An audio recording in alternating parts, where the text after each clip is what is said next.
This is the Bruchim podcast, the only podcast in the world dedicated to Jews who think differently about circumcision.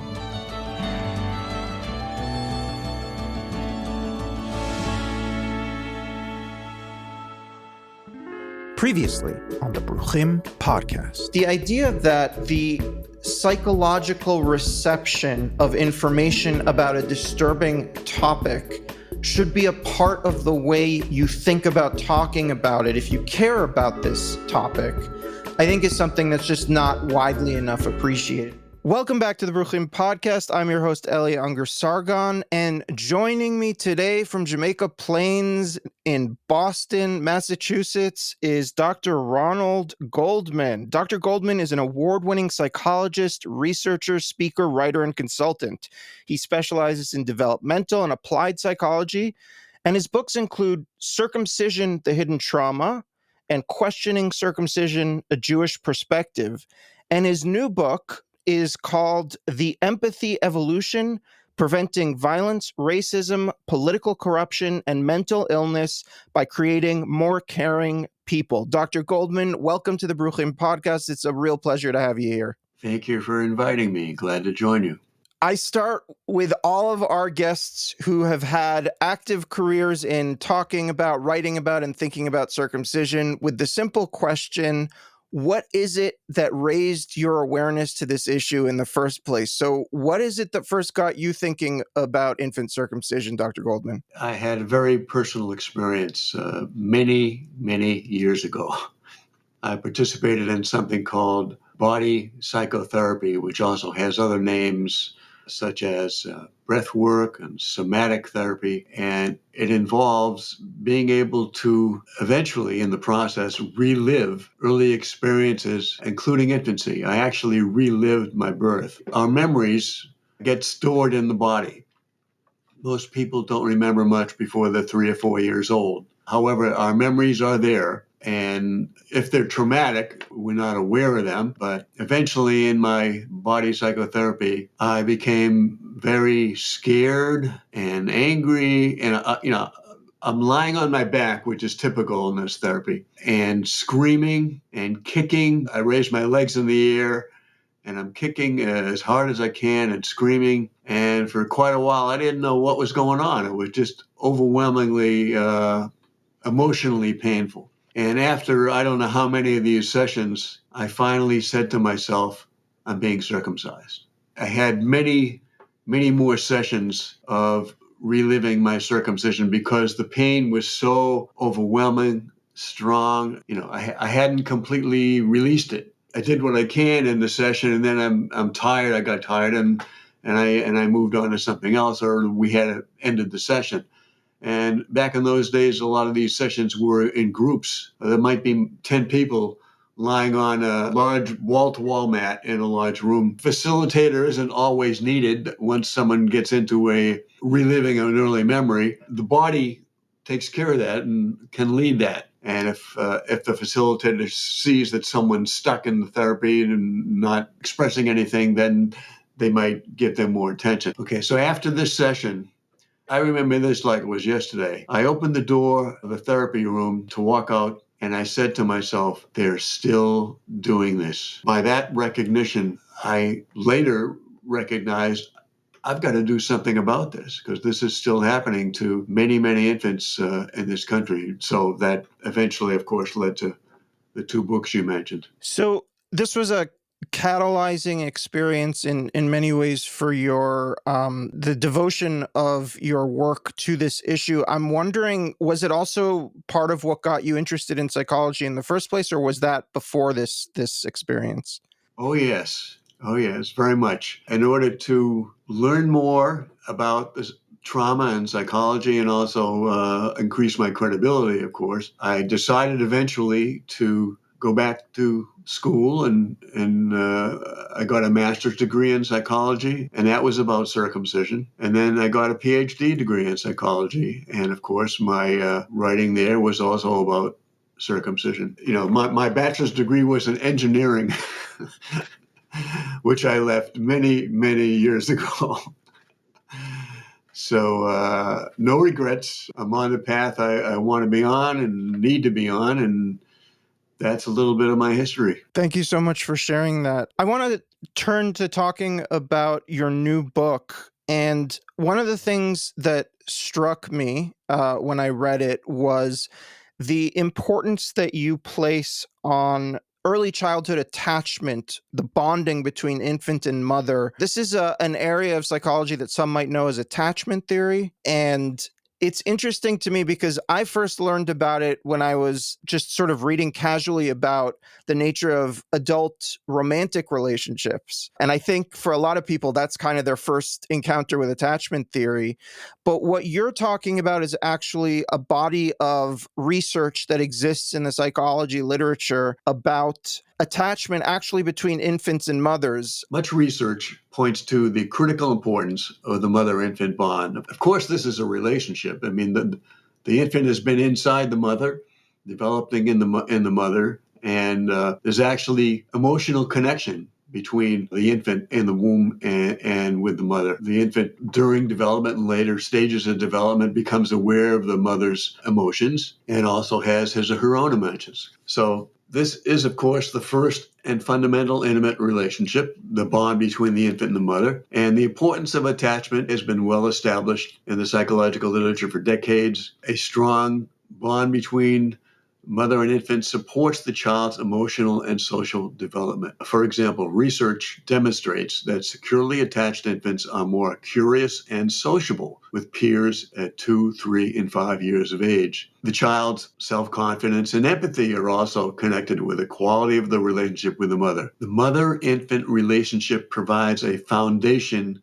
for the child's future relationships. If an infant's early needs are not satisfied, the relationship with the mother is disrupted. This is referred to as insecure attachment and affects about 40% of American infants. It is traumatic and results in various adult behavioral and emotional problems, including reduced emotional awareness and sensitivity. So I'm wondering, the statistic that you cited, that 40% of American infants have insecure attachments to their parents, the implication, if I read you correctly in your book and if I understood correctly, is that this has something to do with the way that the mother is behaving towards the infant. I'm wondering if you're convinced 100% that it's about the maternal behavior, or if there might be other causes for insecure attachment at that stage. That's an important question, and my response is a major factor which disrupts the bond between the infant and the mother is that roughly half of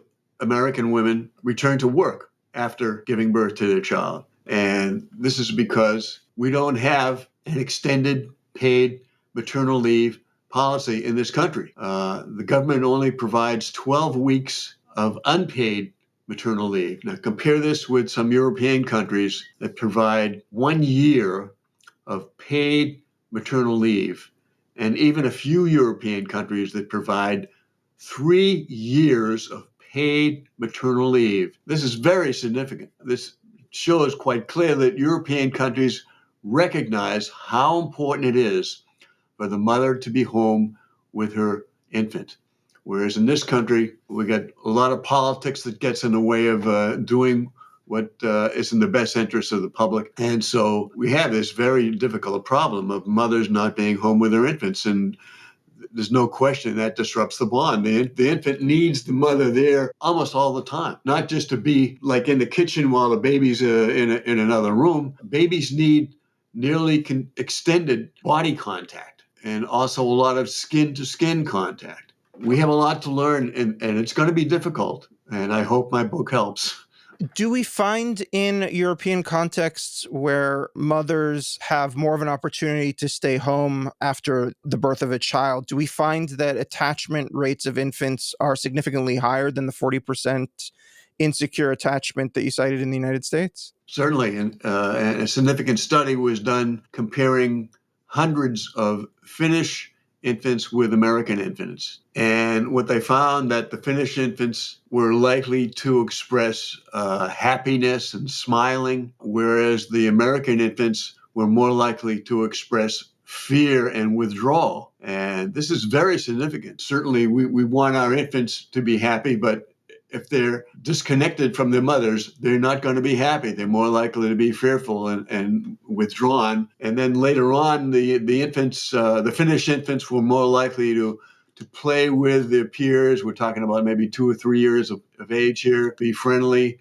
And the American infants had much more difficulty connecting with their peers as toddlers and older. It seems to me that a mother listening to this podcast or reading your book might start to experience some version of guilt over not having been the ideal mother, not having created that secure attachment that you are suggesting is so vital to the long-term health of a child. And I'm wondering what your thoughts are on how to talk about these things without inducing a sense of guilt in parents. I think one of the things that you just did, which was brilliant, was pivoting to a talk about the structural problems that face parents in this country and the down to the political level. But if you could just sort of give me some ideas about how, like, what are best practices for talking about these problems without making people feel guilty about it? I'm very sensitive to that. And I have said in my book and in other writing, parents, whoever they are, do the best they can based on their own personal histories. Those histories would, of course, include their own infant experience, though they might not be aware of it. Again, they do the best they can. And this is not about blame or guilt, from my perspective at least. It's about raising awareness. And another important factor here is that parents tend to treat their infants and children similarly to how the parents were treated when they were infants and children. Unfortunately, we tend to pass on the pain. And again, it's not with any negative intention. We're doing the best we can based on our personal histories. So let's have empathy for ourselves and each other. Yeah, I think it's so important. And yeah, maybe if you could talk a little bit more about that, because I think this applies in general to talking about these kinds of systemic problems. But like, what are some of the strategies that people whose awareness has been raised to these issues, what are some of the communication strategies that we can employ when we're trying to talk to other people about these things that can be used to avoid triggering a kind of like a defensive reaction from people so that they can be more receptive to this information? As I do in my book, I describe the context of why these practices, where some are used and some are not used, the ones that are more natural and satisfying to the infant. I start with that. Once they hear that, then I'm sure they get that I'm not asking them to feel any self-blame or guilt. And if I check on that and make sure that they get that message, then I feel more confident about proceeding with other information. And it's important not to say too much without checking, get a response. How do you feel about what I just said? And that makes it a conversation and not a monologue. So that's important. Yeah. So this book is quite different from the other two books that you wrote. And I was wondering if you could talk to me a little bit about it. I was actually quite shocked. I think it's not until page 158 that you reveal that the early trauma that you allude to in the first chapter was actually circumcision. Circumcision is literally not mentioned for the first 158 pages in this book. Yeah. And I'm wondering if you can talk a little bit about that choice and also about, it seems to me anyway, and tell me how you feel about this, but it seems to me that what you're doing in this book, which is different from your first two books, is contextualizing circumcision in the broader spectrum of early childhood traumas. So yeah, if you could just talk to me about that decision and what you were trying to accomplish here. Well, part of the decision is obviously circumcision is a very emotionally sensitive subject in this country where it's still very common. And by being a very sensitive subject, many people want to avoid not just talking about it, but reading about it. So I wanted to put it in the context of a larger framework of this is not the only infant trauma, and simply stopping circumcision is not going to heal us. It'll help, But if we still have unpaid maternal leave, then that disconnection between infants and mothers is going to still be very serious. So the point here is, to, again, put circumcision in the context of various problems that we have in terms of early child care and disrupting the bond between the infant and the mother, so that people can first get the full picture and then decide how they want to proceed from that point. And also to share, again, I recommend very strongly to share this information with others who may have children in the future, and that will likely start with friends and family. Dr. Goldman, you are also Jewish, and your second book, I believe, was Questioning Circumcision, a Jewish Perspective. So you are publicly a Jew who is opposed to infant circumcision. And I'm wondering if you could talk a little bit about how your work has affected your Jewish identity. It hasn't had much effect on it. I was sent to, Hebrew school and had a bar mitzvah. But after that, it was over. After that, I don't strongly identify as Jewish. By the way, I want to mention that my book, Questioning Circumcision, a Jewish Perspective, was endorsed by 5 rabbis. I take that as a significant accomplishment. And also to credit these rabbis to be willing to publicly take that position. I was looking at my book recently, and if I can remember this, historically, Jews did not invent circumcision, because that was reported in the Torah and writing like that approximately 3,000 years ago. As I read in my book, Egyptians practiced circumcision about 6,000 years ago. And here's a key point. Jews, or later Jews, were slaves in Egypt back around 6,000 years ago. And it's Egyptians, historically speaking, as much as we know, that started the practice of circumcision on their slaves, which I say included future Jews. So the psychology of this plays a major role. When fathers are circumcised, they overwhelmingly want their sons to be circumcised. Even in American hospitals today, when parents are asked to sign a consent form, it's the fathers that insist on generally speaking now. It's the fathers that generally insist on their sons being circumcised to, quote unquote, match the father's penis. It's a remarkable cross-cultural fact that's consistent. It always blows my mind a little bit to think that you can have such different meanings attributed to something like infant circumcision, and the rationales somehow are consistent between cultures. It's kind of incredible. Yeah.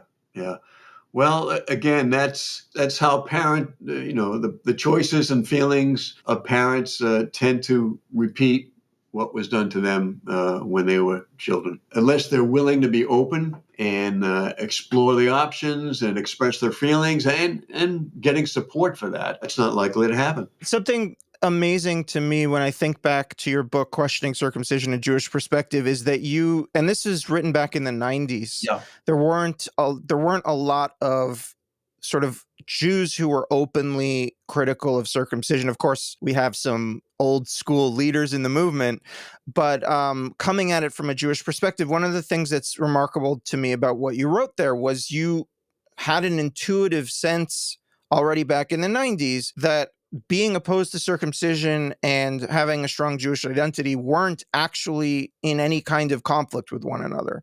This is something that you explicitly state up front in the beginning of the book. Right. And I just think that was that intuition back then was spot on, and it's spot on today. And in a lot of ways, you were a pioneer for that perspective. Thank you for that.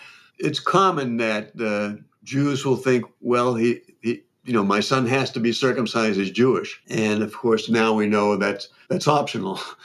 And it always has been optional. I'm glad that I was able to start more awareness, more questioning, and let people know that they can still be Jewish and not have their son circumcised, and that's okay. And of course, I value all the growing support for that perspective to save many baby boys, Jewish and otherwise, from being circumcised. I'm wondering if you could talk a little bit about political corruption and the role that plays in these issues that we're talking about in preventing some of these things from being fixed? Sure. I have a significant section in my book on political corruption, and it's found that those who tend toward political corruption are going to have less likely to have empathy. So again, the connections here are similar to what I've described.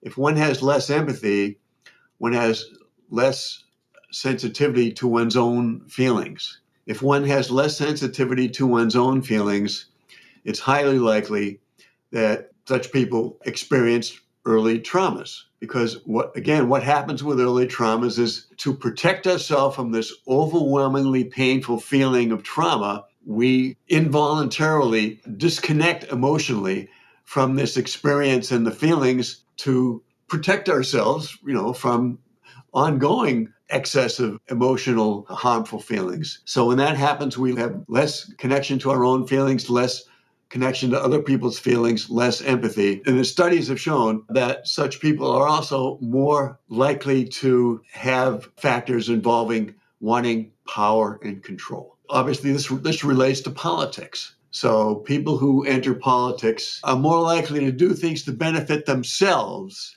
not the public welfare. You spend a fair amount of time in the book talking about instances where you have tried to make a political difference and how you've been ignored. I wonder if you could talk a little bit about the choice to include those episodes, and what is it? I'm sure anyone who's worked on the topic of circumcision is familiar with the feeling of being ignored. And what are your strategies for coping with that feeling, which can be very dispiriting? Well, I can only say, hopefully, I've done the best I can. I can't control the behaviors of others. I recognize that others have had experiences in their lives and feel obligated to make certain decisions based on the experiences in their lives. Let me talk a little bit here about corporal punishment, physical punishment. This is something that's very common in the United States and very uncommon in other countries. In fact, there are 66 countries in the world that have taken national positions opposing the physical punishment of children. We're here in the United States. Most children are physically punished. This is an astonishing statistic. About 1/3 of infants are hit by parents. I'm very disturbed about that. But again, the data tells us what's going on here and how far we are from expressing love and empathy for our infants on a continuing basis. Coming back to this, the choice to include these episodes in the book, I feel like you were trying to say something with it. And I just want some clarity. And also, again, what is it that people who are working on an issue like circumcision that is so it's so culturally taboo? What is it that we can do to sort of weather the storm of people ignoring or dismissing or minimizing? Okay, one thing I say is, if I'm going to initiate a conversation with someone about circumcision, one question I ask is, are you open to new information? And if I don't get a quick response of yes, I move on to somebody else. I don't want to waste my time. Okay. I mean, there's so many other people I could be talking to that hopefully would answer yes. That I want to make the best use of my time. It's limited. I'm not going to live forever. And I want to make the changes among as many people as possible as soon as possible. So that's my strategy. Dr. Goldman, thank you so much for your time. I'm wondering if you could share with our audience where they could purchase your wonderful books and where they can find your work. Okay, thank you. I have a website called ronaldgoldmanphd.com. It certainly describes the book. I also do public speaking and podcasts, as you can see. And the book is available on Amazon. The ebook is only 99 cents. And it's also available in paperback and hardcover. What else? And circumcision resources, right? Oh, of course. Circumcision Resource Center, which is at circumcision.org. Dr. Goldman, thank you so much for your time. Thank you very much for having me on, and I wish all the listeners well. Next time on the Bruchim podcast. What the medicalization of circumcision did for American Jews was to literally allow them to stop thinking about it. I think that was the thing. Oh, that's a really interesting way to think about it. Yeah, no, I totally agree with Ellie. And just to build on that and related to Lizzie, what you were saying before, I think a lot of rabbis really gave up the fight of trying to keep circumcision on the eighth day and, in the domain of moils. Thank you for listening to the Bruchim podcast. If you like what you've heard here, you may also like our YouTube series, Circumcision Texts in the Jewish Tradition, where Max and I are studying all of the major circumcision texts in chronological order. If you find value in this content, please consider supporting our organization at bruchim.online. That's BRUCHIM.online. We're a 501c3, so all donations are tax deductible. If you have any questions, comments, or feedback, feel free to email us at info@bruchim.online. Lehitraot.